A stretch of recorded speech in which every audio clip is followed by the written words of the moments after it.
Hi everyone, welcome back to Putting the Pieces Together, Healthcare Compliance Simplified. I'm your host, Angela, and today we're diving into a topic that comes up all the time, especially around the holidays: gifts.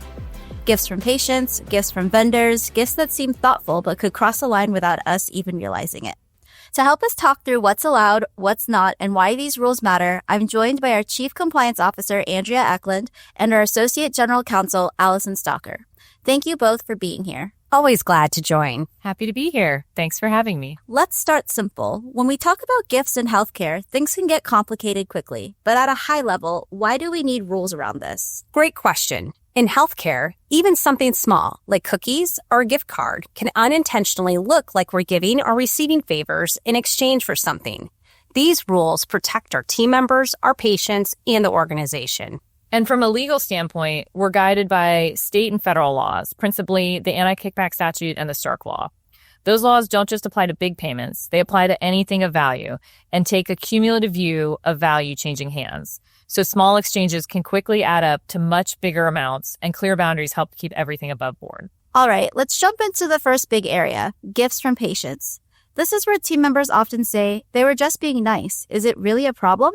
So let me ask the question everyone thinks. Can team members accept gifts from patients? Yes, they can, but within limits. Team members and physicians may accept small, low-value items from patients as long as they're under $15 per item and no more than $75 total per year per patient.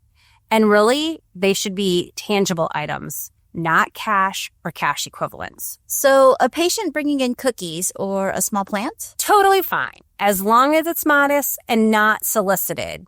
Also, recommend sharing with your entire team. And the non-solicitation aspect is important. Team members should not ask for tips, gratuities, or gifts of any kind.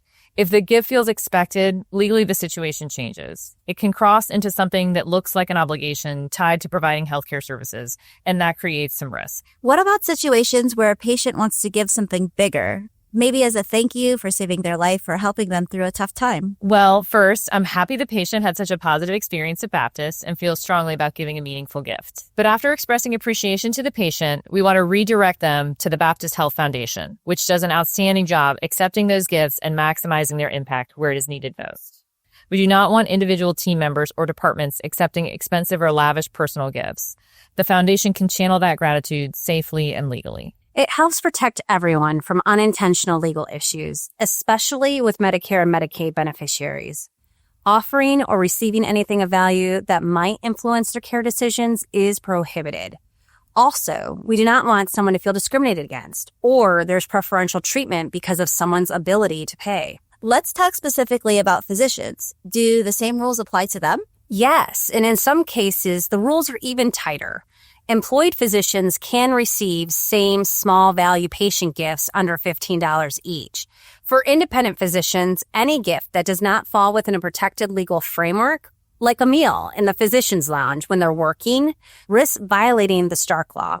If you have specific questions, team members can check out our compliance page for more details. And that applies to gifts physicians give to patients too. Physicians cannot give anything of value that might be seen as encouraging a patient to choose Baptist or influencing their healthcare decisions. Okay, now to the other hot topic, vendors. This is where people get the most confused. So let's start with the simplest question. Can a team member accept a gift from a vendor? The short answer is usually no. Vendor gifts are heavily restricted because vendors want our business. Even small gifts can create the perception of influence. What about the classic vendor lunch? Vendor-provided meals are allowed in the clinic with management approval only if they're modest in value, the vendor is present, and there's an educational purpose for those in attendance. No drop-off food, no takeout, no gift cards, no perks. And anything personal, sports tickets, spa baskets, clothing, gadgets, that's not acceptable. It crosses from business interaction into personal benefit, and that's exactly what the law is trying to prevent. What about holiday treats, like a vendor dropping off a tray of cookies in December? If it's truly a shared item and of nominal value and it's meant for the whole department, that typically is okay during the holiday months. But again, even then, no cash equivalents, no high-value baskets, and nothing personal. Let's say someone is put on the spot.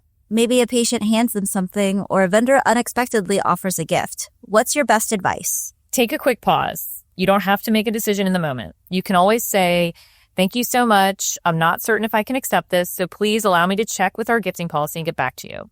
Vendors will understand and should be accustomed to these types of responses.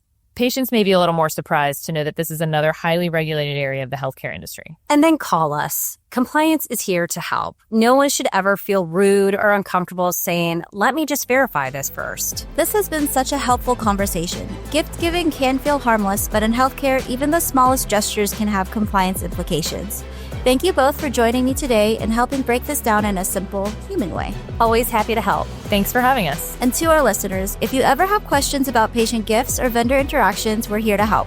Reach out anytime to the compliance department at compliance@bmcjax.com. And remember, when in doubt, check it out.